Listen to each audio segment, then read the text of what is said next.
नमस्ते मेरे दोस्तों, मेरा नाम कोको है और इस वीडियो में मैं आप लोगों को बताऊंगी मैं क्यों इंडिया में रहती हूँ। ये सबसे पॉपुलर सवाल है मेरे इंस्टाग्राम पे, क्योंकि लोग बहुत क्यूरियस हैं।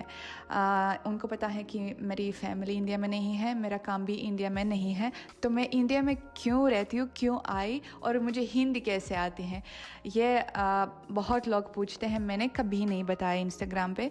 तो अभी मैं बताती हूँ आपको, मैं यह राज खोलती हूँ आप लोगों के सामने, क्योंकि कई लोग शायद क्यूरियस होते हैं और वो सोचते हैं अरे ये लड़की राशन है, ये क्यों इंडिया में रहती है, दाल में कुछ काला लग रहा है, शायद पूरी दाल काली है। तो इसलिए अभी मैं आपको बताऊँगी। तैयार करो मसाला चाय और मेरी वीडियो को एंजॉय करो। फिर सब कुछ शुरू हुआ 2020 में। 2020 में सितंबर में मैं राशा में रहती थी, सुकून से रहती थी। इतनी सुकून से तो नहीं, पर रहती थी। और मुझे मिला इंडियन आदमी, तो हमारे बीच प्यार हुआ। मतलब पहले तो इतना प्यार नहीं हुआ, पर बाद में हुआ। और हम दोनों ने फैसला लिया कि हम इंडिया जाना चाहते हैं अगले साल। उस टाइम थोड़ा सा मुश्किल था, क्योंकि कोविड के रिस्ट्रिक्शंस थे, तो टूरिस्ट वीज़ा नहीं दिया जाता था। तो इसलिए मुझे दूसरे तरीके से आना पड़ा, मतलब दूसरे वीज़े से आना पड़ा। इसलिए हमने काफ़ी समय, मतलब हमको काफ़ी समय लगा मेरे वीज़े के लिए, क्योंकि राशन लोग वीज़े के बिना नहीं एंटर कर सकते, इंडिया नहीं एंटर कर सकते। क्यों? अफसोस की बात। तो फिर जब मेरा वीज़ा इश्यू हुआ, ये था अप्रैल 2021 में। तो अप्रैल 2021 में मुझे अभी याद है तारीख, 16 अप्रैल 2021 में मैं इंडिया आई रहने के लिए। पहले मैं इंडिया भी आती थी टूरिस्ट की तरह, मतलब पर्यटक की तरह। सिर्फ 2 हफ्ते के लिए 2 बार आई, एक बार 2 हफ्ते के लिए और दूसरी बार भी 2 हफ्ते के लिए। उस टाइम मैं सिर्फ सर्दियों में आई इंडिया, बस टूरिस्ट के लिए, बस देखने अपने दोस्तों के साथ। पर इस टाइम मैं पहली बार आई, मतलब इरादे से कि मैं रहूँगी इंडिया में उस आदमी के साथ जिससे मुझे प्यार हुआ उस टाइम। उससे पहले मैं हिंदी भाषा सीखने लगी, क्योंकि 2020 से मुझे पता था कि मैं इंडिया आने वाले हूँ। इसलिए 2020 से मैं हिंदी भाषा से परिचित हूँ।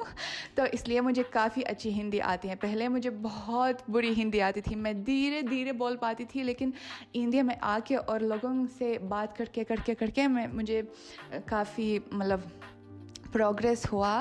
कैसे प्रोग्रेस को हिंदी में बोलते हैं मैं भूल गई, कैसे बोलते हैं, प्रगति शायद, तरक्की हो। हाँ, मुझे शुद्ध हिंदी भी आती है, क्योंकि मैं बहुत मतलब बहुत पैशन से सीख रही थी हिंदी। मुझे बहुत पसंद आया हिंदी सीखना।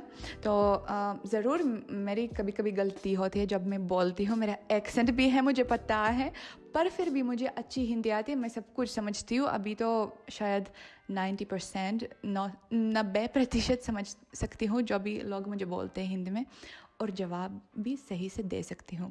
तो फिर जब से मैं आई इंडिया में 2021 अप्रैल में, 16 अप्रैल को, मैं बताती हूँ आपको अपना इम्प्रेशन कि बहुत गर्मी थी, काफ़ी गर्मी मतलब थी राशिया की तुलना में, तो काफ़ी गर्मी थी, क्योंकि राशिया में तो काफ़ी ठंड थी उस टाइम अप्रैल में, और इंडिया में गर्मी में आई। और उस टाइम हमको 2 दिन रहना पड़ा होटल में। तो हम गए महिपालपुर, क्योंकि वहाँ पे वो इलाका, मतलब दिल्ली में माना जाता है कि वहाँ पे होटल्स बहुत हैं, तो इसलिए उस आदमी को भी पता था कि महिपालपुर जाना है। तो महिपालपुर में गई बाहर गई, वो राशि से काफ़ी अलग है। तो मेरा इम्प्रेशन पहले शॉकिंग था, मतलब मैं हैरान थी, सब कुछ बहुत अलग है, बहुत लोग हैं, वो मुझे घूर रहे हैं, बहुत गर्मी है।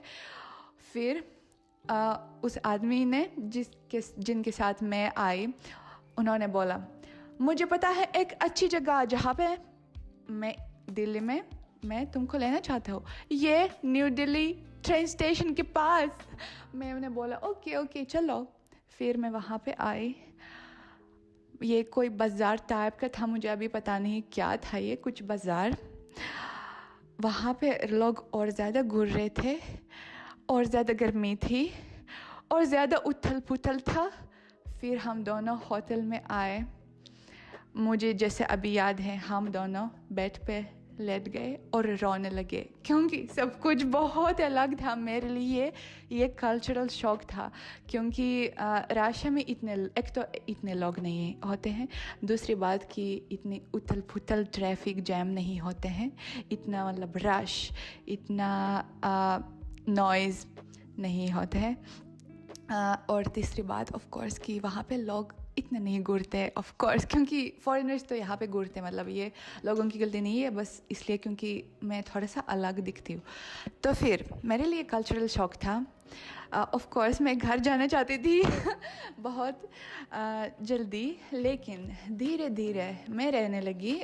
उस टाइम हम नोएडा शिफ्ट हो गए, क्योंकि वहाँ पे हमने फ्लैट ढूंढ लिया। तो फिर धीरे धीरे मैंने इस कल्चर को, इस संस्कार को समझने लगी। मुझे इंडियन लोग बहुत अच्छे लगने लगे, क्योंकि वो बहुत दयालु, बहुत मदद करना चाहते हैं मुझे, बहुत फ्रेंडली होते हैं, बहुत बात करते हैं। राशियन लोग ऐसे नहीं हैं। राशियन लोगों को सिर्फ इससे फ़र्क है जो उनका काम है, मतलब दूसरों से इतने फ़र्क नहीं है, दूसरों पे इतने ध्यान नहीं देते हैं। और इंडियन लोगों की ये विशेषता है कि वो दूसरे लोगों की बहुत मदद करना चाहते हैं, जैसे मुझे लगा, मतलब अभी तक मैं ऐसे सोचती हूँ।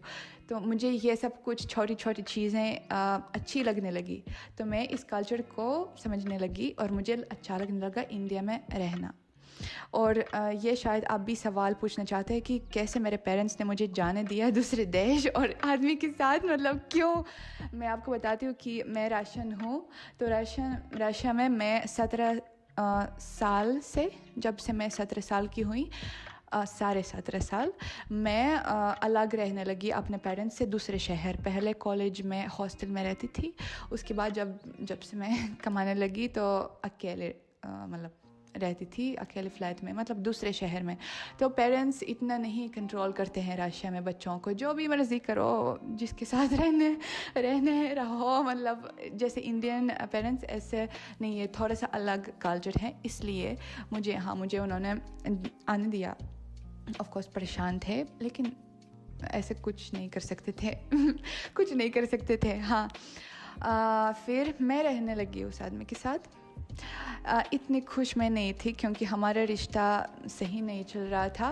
मैं नहीं बताना चाहती हूँ डिटेल्स में क्या क्या हुआ हमारे बीच, क्यों लड़ाई होती थी, क्योंकि ये दूसरे उस आदमी से संबंधित है और मैं उनके बारे में कुछ नहीं बोलना चाहती हूँ, मतलब ना बुरा ना अच्छा, क्योंकि ये थोड़ा सा पर्सनल मैटर है, पर्सनल विषय है। तो मैं इस विषय को नहीं छेड़ना चाहती हूँ। मैं बस ये बोलना चाहती हूँ कि मैं बस उस आदमी से खुश नहीं थी, पर इंडिया से खुश थी कि मैं इंडिया में हूँ। मुझे इंडिया राशिया से ज़्यादा लगने लगा।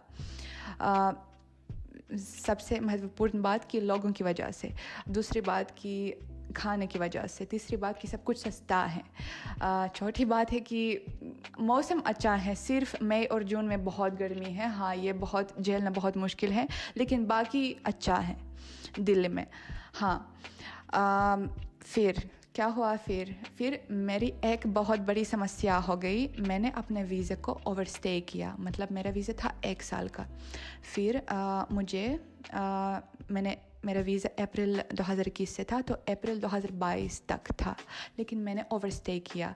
मैंने अपनी लापरवाही से ओवरस्टे नहीं किया, कई वजह थे, लेकिन मैं नहीं चाहती हूँ बहुत बात करना इस विषय पे, क्योंकि ये बहुत लंबी वीडियो होगी। अगर मैं इसके बारे में भी बताऊँगी तो फिर मैं सिर्फ ये बताऊँगी कि हाँ, मैंने अपने वीज़ा को ओवरस्टे किया और मुझे एग्ज़िट परमिट के लिए अप्लाई करने पड़ा, ताकि मैं राशिया आ सकूं, इंडिया का बॉर्डर क्रॉस कर सकूं। नहीं तो उसके बिना, मतलब अगर फॉरेनर्स ओवरस्टे करते हैं इंडिया में, तो वो एग्ज़िट परमिट के बिना, मतलब स्पेशल परमिशन के बिना, पेपर जो दिया जाता है, नहीं निकल सकते इंडिया से बाहर। तो फिर ये मेरी प्रॉब्लम थी। फिर आखिरकार सितंबर 2022 में मुझे ये पेपर उन्होंने इमिग्रेशन ऑफिसर्स ने दे दिया, तो मैं निकली इंडिया से। मैं राशिया गई, मैंने वहाँ 2 महीने स्टे किया और उस टाइम तक हमारा उस आदमी से ब्रेकअप हो गया। मतलब हमारे ब्रेकअप्स काफ़ी होते थे, हम साथ होते थे, फिर अलग होते थे, फिर साथ होते थे, लेकिन खुश नहीं थे। ऐसे होते हैं लोगों के बीच। तो फिर क्या हुआ बाद में जब मैं राशिया गई तो हमारा ब्रेकअप तब तक हो गया। और मैंने सोचा राशिया में स्टे करूँ या इंडिया वापस जाओ, ये मेरा मतलब ऐसे फैसला लेना मुश्किल था। राशिया में क्या हुआ तब तक, आप लोगों को सब कुछ पता है क्या क्या हुआ राशिया में, मतलब पॉलिटिकल हालत क्या है। मैं इसके बारे में बताना नहीं चाहती हूँ क्योंकि मेरा चैनल पॉलिटिक्स के बारे में नहीं है। और मैं कैसे पॉलिटिक्स को बोलते हैं हिंदी में, सियासी कुछ ऐसे है ना, और मैं सियासी में कुछ नहीं समझती हूँ इतना। बस मैं ये बोलना चाहती हूँ कि हालत राशिया में इतनी अच्छी नहीं थी जैसे पहले थी, सब कुछ से पहले, मतलब आप समझते हैं क्या।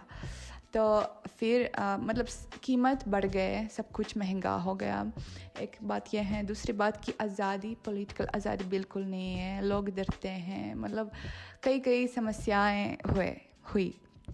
तो फिर इसलिए सिर्फ इसलिए नहीं कि राशिया में हालत बिगड़ गई, इसलिए भी कि मैंने इंडिया को मिस किया। मैं इंडिया को मिस करती थी। जैसे मैंने बोला, राशियन लोग ऐसे नहीं है जैसे इंडियन हैं। और वैसे इंडिया में मेरी ज़िंदगी ज़्यादा दिलचस्प है राशिया की तुलना में, क्योंकि इंडिया में मेरे बहुत दोस्त बन गए। तब तक जब मैं रहती थी वहाँ पे, तो बहुत दोस्त बन गए मेरे इंडिया में। तो सब कुछ सोच समझ के मैंने फैसला लिया, मैं दूसरे वीज़े के लिए अप्लाई करूँगी और मैं इंडिया में जाऊँगी कितने समय के लिए मुझे पता नहीं, पर वीज़े के लिए तो अप्लाई करूँगी। और मैंने वीज़े के लिए अप्लाई किया। इस टाइम मैंने उस वीज़े के लिए अप्लाई किया जो ज़्यादा समय के लिए है, 5 साल का वीज़ा, टूरिस्ट वीज़ा। तो फिर इस वीज़े पे मैं आई इंडिया फिर नवंबर 2022 में, पिछले साल, मतलब 4 महीने पहले, 4 महीने हो गए कि मैं यहाँ पे हूँ फिर से। और हाँ, मुझे खुशी हुई यहाँ पे, मुझे ज़्यादा खुशी मिलती है। मैंने मतलब एक्सप्लेन किया क्यों क्या मुझे पसंद है। और मेरा अभी इरादा है कि मैं यहाँ पे रहना चाहती हूँ। मतलब ऑफ कोर्स मुझे मेरे वीज़ा के अनुसार कभी कभी निकालना पड़ेगा इंडिया से, क्योंकि ऐसा नहीं होता है कि वीज़ा ले लो और हमेशा रहो। ऑफ कोर्स इमिग्रेशन रूल्स होते हैं, और जो सबक मैंने सीखी, इमिग्रेशन रूल्स कभी भी नहीं चाहिए, मतलब हमेशा इज़्ज़त करनी चाहिए रूल्स की। अगर आप रूल्स को ब्रेक करेंगे, अगर आप इमिग्रेशन रूल्स को तोड़ेंगे तो बहुत बुरा नतीजा होगा, बहुत बुरे कॉन्सिक्वेंसेस होंगे। तो हमेशा इमिग्रेशन रूल्स की इज़्ज़त करनी चाहिए, और इसलिए वीज़ा को ओवरस्टे नहीं करना चाहिए। इसलिए मुझे कभी कभी इंडिया से निकालना पड़ेगा, पर वैसे मैं यहाँ पे रहती हूँ, मैं यहाँ पे खुश हूँ। मेरी यहाँ पे दिलचस्प ज़िंदगी है, मुझे यहाँ का मौसम अच्छा लगता है, लोग अच्छे लगते हैं। ऑफ कोर्स मैं राशिया को मिस करती हूँ, और अभी मैं राशिया जाने वाली हूँ, शायद अगले महीने के एंड तक मैं जाऊँगी। मैं आपको ये अगले व्लॉग्स में भी दिखाऊँगी। तो हाँ, मैंने जवाब दिया सबसे पॉपुलर सवाल का कि क्यों मैं इंडिया में रहती हूँ और कैसे मुझे हिंदी आती है। आई होप आप लोगों को मेरी वीडियो अच्छी लगी। अगर अच्छी लगी तो मेरे चैनल को सब्सक्राइब कीजिएगा ज़रूर, और लाइक की बटन दबाइए अगर मेरी वीडियो अच्छी लगी आप लोगों को। अगर नहीं तो डिसलाइक का बटन भी दबा सकते हैं, पर मुझे बुरा लगेगा। और अगले व्लॉग में ज़रूर मिलेंगे। Bye bye.